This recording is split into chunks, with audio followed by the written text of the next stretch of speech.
في الظروف الصعبة الظروف الاقتصادية الصعبة اللي بتمر بمصر، احنا بننطلق في كل الاتجاهات. عينينا على الإنسان المصري البسيط اللي هو ظروفه صعبة، عينينا عليه كويس قوي. والتوجيه أنا بقوله بكرره تاني قدامكم: لن يحدث تصعيد في الأسعار للسلع الأساسية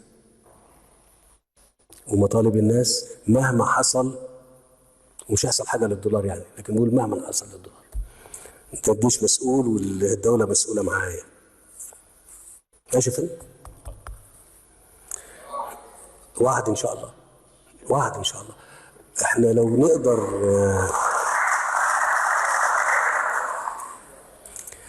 طبعا ده وعد ان احنا نحافظ على الاسعار دي، خاصة كمان كل سنة وانتم طيبين عشان شهر رمضان.